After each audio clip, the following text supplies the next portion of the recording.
Higher purchase system कौन govern करता है? वो करता है hire purchase act 1972। Instalment system जो है उस पर sales of goods act apply होता है, इंस्टॉलमेंट सिस्टम पे हायर परचेज एक्ट अप्लाई नहीं होगा। सेल्स ऑफ गुड एक्ट में जो टर्म एंड कंडीशन लिखी है उसके अकॉर्डिंग वो काम करता है। Hire purchase system the agreement can be, higher purchase system में एग्रीमेंट को कभी भी टर्मिनेट किया जा सकता है। मैंने आपको बताया अगर परचेजर डिफॉल्टर हो जाता है, अपनी इनेबिलिटी पे कर देता है कि वो पे नहीं कर पाएगा, या फिर वो जानबूझ के भी पे नहीं करता, तो कॉन्ट्रैक्ट क्या है, कभी भी टर्मिनेट किया जा सकता है। When an asset is acquired on hire purchase system, the asset account is debited with this. जब आप हायर परचेज पे एसेट लेते हो तो एसेट को किस अमाउंट से डेबिट करते हो? आपको मैंने बताया क्या लिखते हैं, asset account debit to hire vendor account, और यहाँ पे क्या लिखते हैं, कैश प्राइस। हमारे एग्जांपल में कैश प्राइस क्या था, 5 लाख। तो उसने यही पूछा है कि कौन से प्राइस से एसेट अकाउंट को डेबिट करते हैं, तो वो किससे करते हैं, कैश प्राइस से। तो आप देखना आप किस तरह से जर्नल एंट्री और इन्फॉर्मेशन को यूज किया जाएगा। On the balance sheet of a company the value of asset bought through the hire purchase will appear as, अगर आपने हायर परचेज पे कोई एसेट खरीदी है, अगर कुछ नहीं लिखा हुआ तो लैंग्वेज को समझना किसकी बुक में एंट्री है। आपने हायर परचेज पे एसेट खरीदी है, यानी कि आप किस बेस पे एंट्री करोगे, हायर परचेजर की बेस पे। तो बैलेंस शीट में आपको क्या बताया था, क्या होता है बैलेंस शीट में, cost less depreciation to date less balance in the hire vendor account, cost less amount owing to hire purchase, cost less depreciation to date date less amount owing to hire purchase, cost less depreciation to that date. अब आपको कह रहा है on the balance sheet of a company the value of asset bought through the hire purchase. ये इसमें गलत answer दिया हुआ है जहाँ से बुक से लिया है, इसमें क्या होगा, cost less depreciation to date date. Option number D is the right answer. कई बार देखिए स्टैंडर्ड बुक्स में भी आंसर क्या होते हैं, गलत हो, क्योंकि वहाँ से मैं डायरेक्टली कॉपी पेस्ट कर देती हूँ, जब आपको पढ़ाती हूँ, पढ़ती मैं भी तभी हूँ।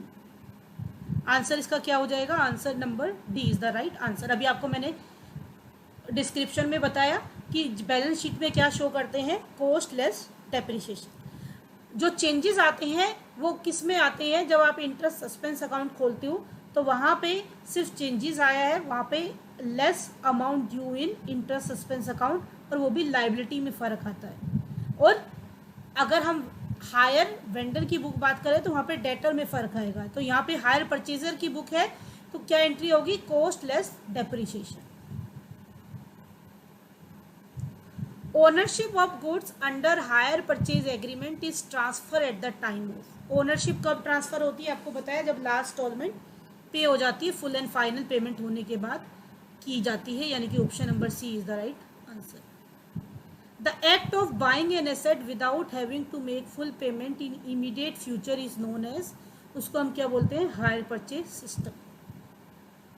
लीज एक तरह से रेंट की तरह होता है, लीज पे किसी चीज को लेना मतलब रेंट पे लेना। अब जितने टाइम यूज करते हो उतने टाइम उसका रेंट देते हो, और जब आपका काम खत्म हो जाता है उस चीज को वापस कर देते हो। और हायर परचेज का मतलब है आपने परमानेंटली चीज को खरीदा है, उसको आप यूज करोगे और उसको इंस्टॉलमेंट में उसकी जो प्राइस है उसको पे आउट करते जाओगे। Amount of interest is credited by buyer to, amount of interest is credited by buyer to, जो बायर है परचेजर है वो किसको क्रेडिट करता है, भाई परचेजर की बुक में कौन क्रेडिट होगा, परचेजर की बुक में क्रेडिट होगा हायर वेंडर। अब आप देख रहे हो जनरल एंट्री को किस तरह से आपको एमसीक्यू में यूज करना है, यानी कि जनरल एंट्री दिमाग में होगी तो एमसीक्यू का आंसर आप अपने आप ही कर सकते हैं। Hire charges depreciation is calculated and shown in the books of hire vending.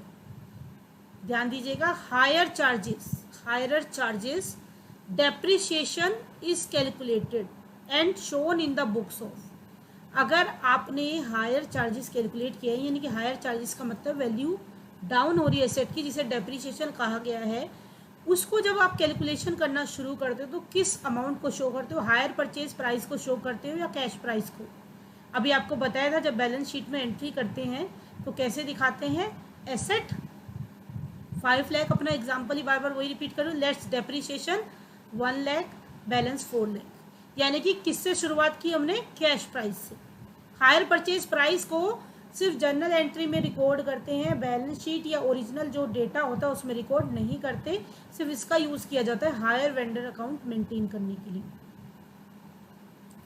What is transfer to hire under hire purchase system? Hire purchase system में जो हायरर है, हायरर का मतलब यहाँ पे बार बार जो वर्ड यूज हो रहा है वो है परचेजर। परचेजर को क्या ट्रांसफर किया जाता है? पोसेशन ऑफ द एसेट, और ओनरशिप उसको जब ट्रांसफर की जाती है जब लास्ट पेमेंट कर देती है। Under hire purchase system dash has the right of sale. Hire purchase system में राइट ऑफ सेल किसके पास रहता है? Under hire purchase system dash has the right to sale. Right to sale किसके पास रहता है? हायर वेंडर के पास। इसको ध्यान से समझिएगा। एक ए कंपनी थी, ए कंपनी ने बी कंपनी को, बी लिमिटेड को एसेट सोल्ड की किस पे? Hire purchase system. बी ने उस एसेट को जिसने हायर परचेज पे खरीदी थी वो उसने सी को बेच दी। अब इसने बेच दी और ये डिफॉल्टर हो गया, यानी कि इसने इसे कहा था कि भाई इंस्टॉलमेंट बची हुई है, बची हुई इंस्टॉलमेंट दे देना आप। इसने नहीं दी तो ये कंपनी के पास ही ओनरशिप है, इसी के पास राइट टू सेल है, ये यहाँ से सी के घर से एसेट को उठा के अपने पास ले आएगा। यानी कि अगर आप बेच भी देते हो किसी को तो लायबिलिटी बनी रहेगी, ओनरशिप बनी रहेगी किसके पास? हायर सेलर के पास। तो राइट टू सेल किसके पास है? हायर वेंडर के पास। ये बताइए ये बात क्लियर है कि नहीं? वेंडी और हायरर का मतलब होता है हायर परचेजर। ये बात क्लियर है अच्छे से सबको? किसी को अभी तक किसी क्वेश्चन में doubt?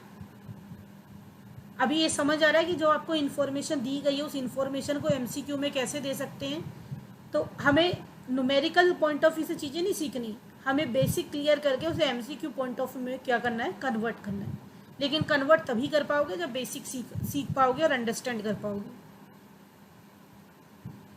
If there is any default in payment the seller has the right to repossess the goods and forfeited the already received amount. True, क्योंकि जितना आप पे कर चुके हो, सपोज आपने 5 लाख की एसेट खरीदी, इसमें से आपने 3 इंस्टॉलमेंट दे दी। मेरे एग्जाम्पल में 80,000 की एक इंस्टॉलमेंट थी, आपने 3 इंस्टॉलमेंट दे दी, यानी कि आपने दे दिया 2,40,000 रुपये।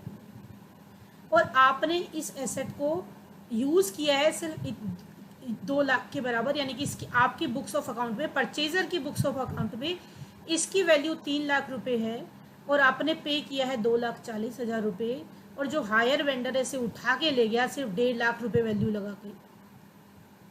वो अपनी बुक में एंट्री करेगा 1.5 लाख से, आप अपनी बुक में एंट्री करोगे 1.5 लाख से और लॉस दिखाओगे, लेकिन आपसे वसूल किया लिया गया है 2,40,000। आपको कुछ भी रिफंड नहीं मिलेगा, यानी कि आप डिफॉल्टर हो, आपका फॉल्ट है, आपसे जितनी अमाउंट चली गई वो वापस नहीं मिलेगी। फॉर एग्जाम्पल, मैं जनरल एग्जाम्पल देती हूँ हायर परचेज से हटके।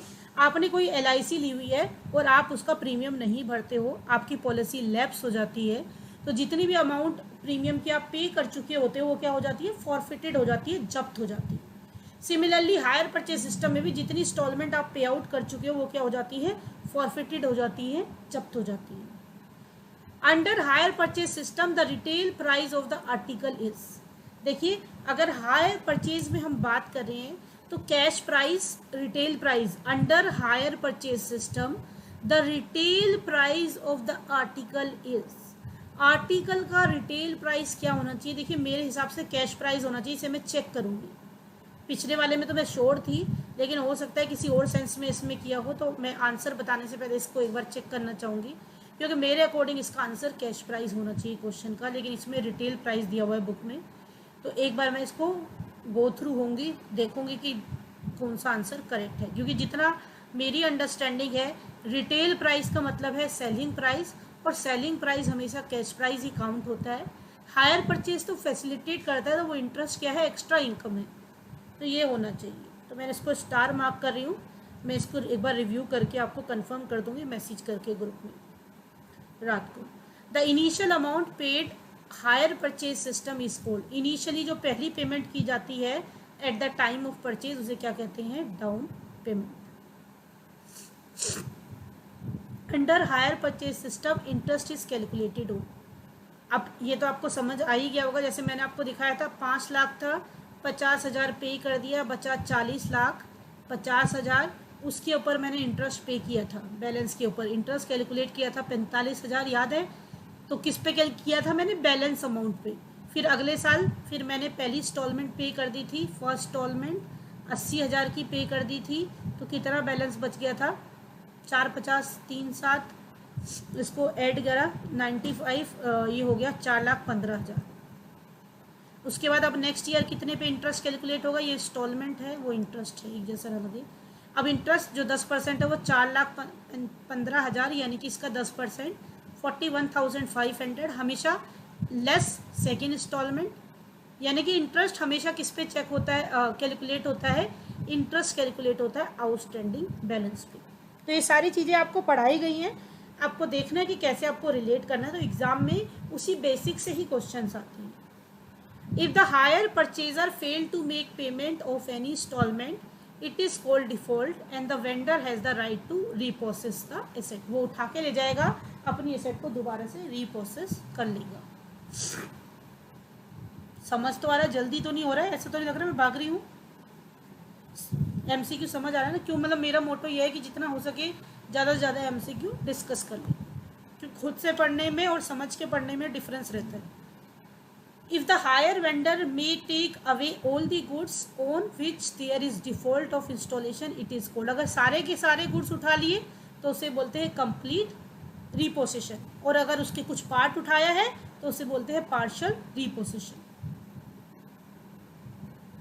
The hire vendor takes away only a portion of the goods on which there is default of installation is called, अभी हम पहले डिस्कस कर लिया, उसे बोलते हैं partial रिपोसेशन। In the books of hirer for payment of installment, hire vendor account will be, hire vendor account को क्या करते हैं? डेबिटेड, क्योंकि परचेजर की बुक में क्या आउटफ्लो हो रहा है? Hire vendor account debit to bank account. तो हायर वेंडर अकाउंट क्या होता है? डेबिट। अब आप देख पा रहे हो कि किस तरह से जर्नल एंट्री को यूटिलाइज किया है। तो वो टेंशन लेने वाली बात नहीं है, सिर्फ अंडरस्टैंडिंग क्रिएट करने के बाद क्वेश्चन अटेम्प्ट करोगे डायरेक्टली। अगर आपने एमसीक्यू रटे तो आप गलत करके आओगे डेफिनेटली एग्जाम में, लेकिन अंडरस्टैंड करने के बाद एमसीक्यू अटेम्प्ट करते हो तो वो आपके मैक्सिमम करेक्ट निकलेगी, और वो एक तरह से रट्टाफिकेशन भी नहीं होगी। कोई भी लैंग्वेज आपको ट्विस्ट करके दे दे, आसानी से आप एमसीक्यू कर पाएंगे। In the books of hirer for interest due at the end of the year, hire vendor account will be. Interest due, देखिए जब पेमेंट कर देते हैं तो हायर वेंडर अकाउंट को क्या कर देते हैं? इंटरेस्ट ड्यू में हम हायर वेंडर अकाउंट को करते हैं क्रेडिट, और जब पेमेंट करते हैं तो क्या करते हैं? डेबिट। ये चीज़ ध्यान रखना, जब पेमेंट करेंगे तो उसको क्या करेंगे? डेबिट करेंगे और बैंक को क्रेडिट करेंगे, लेकिन जब इंटरेस्ट ड्यू करेंगे तो इससे उल्टी एंट्री होती है। अगर ये भी याद है तो ये अपने आप याद हो जाएगी। ड्यू में क्या होगा? उसका अकाउंट क्रेडिट, क्योंकि एंट्री क्या होती है? Interest account debit to hire vendor account. In the books of hirer यानी कि purchaser, the interest and depreciation account will be transfer to, किसको ट्रांसफर कर देते हैं? Profit and loss account. तो हम कहीं से अलग से नहीं लेके आ रहे हैं, जो हमने पढ़ा है वहीं से सारे आंसर निकाल रहे हैं। In the books of hirer when the asset is reprocesses, hire vendor account will be, जब एसेट को रीप्रोसेस करें, दोबारा से उठा के ले जा रहे हैं, तो एंट्री उल्टी हो जाती है। परचेज करते समय एंट्री क्या थी? Asset account debit to hire vendor account, और जब उठा के ले गए तो यही एंट्री उल्टी हो जाती है, hire vendor account debit to asset account. तो हायर वेंडर अकाउंट क्या हो गया? Debit to. In the books of hirer when the asset is reprocesses, asset account will be, अगर हायरर में एसेट को रीप्रोसेस करते हैं तो एसेट अकाउंट क्या होता है? यही एंट्री का आंसर है, सामने एंट्री हो रखी है क्रेडिटेड, एक्सप्लेनेशन खुद में है। In the books of hire vendor when down payment is receive, the hirer account will be. In the books of hire vendor, अब डाउन पेमेंट रिसीव हो रही है तो उसके लिए इनकम है, इनफ्लो हो रहा है, bank account debit to hire purchaser account, ये एंट्री होती है। तो हायर परचेजर अकाउंट क्या होता है? हायरर का अकाउंट क्या होता है? क्रेडिट, क्योंकि एंट्री क्या हो गई? Bank account debit to hire purchaser account. इस स्लाइड में कोई प्रॉब्लम हो तो पूछिए, आगे बढ़ते हैं फटाफट। ऑल क्लियर है सबको?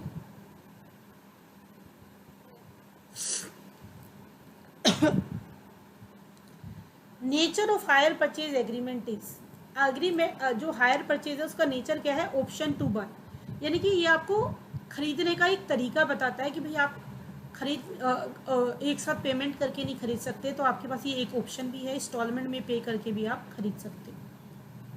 In case of hire purchase, the total sum payable by the hire purchaser as per term in order to complete the transaction.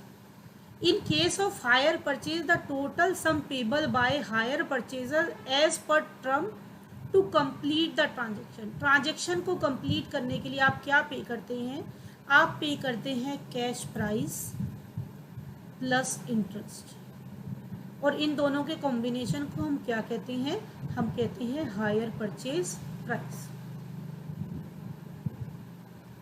यानी कि आंसर क्या हो गया, option number C is the right answer. जो knowledge है उसी को इस्तेमाल करें, कहीं से कुछ एक्स्ट्रा नहीं ला रहे। The price at which the goods can be purchase by the hirer for ready cash is, ready cash price cash price, कोई दिक्कत ही नहीं। यानी कि the price at which goods can be purchase by the hirer for ready cash, तो वो क्या है, कैश प्राइस। भाई आप कैश प्राइस पूरा दे के खरीदोगे तो कैश प्राइस है, आप इंस्टॉलमेंट में खरीदोगे तो वो क्या है, आपका हायर प्राइस, और हायर प्राइस क्या है, cash price plus interest. Difference between higher purchase price and cash price, उसे क्या कहते हैं, इंटरेस्ट। भाई इंटरेस्ट क्या है, इंटरेस्ट है hire purchase price minus cash price. The value at which goods are repossessed is transferred to dash in the books of vendor. The value at which goods are repossessed and transferred to the book of vendor. वो कौन सा account है जिसमें repossess करके balance को transfer किया जाता है, उसे बोलते हैं goods repossess account.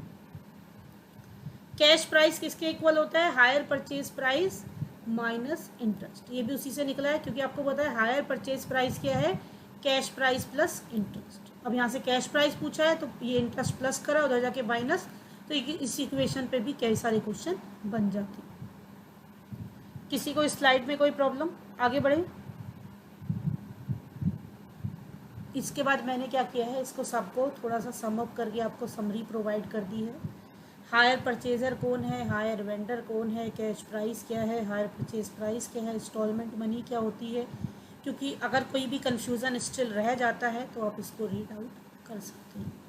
This is all about hire purchase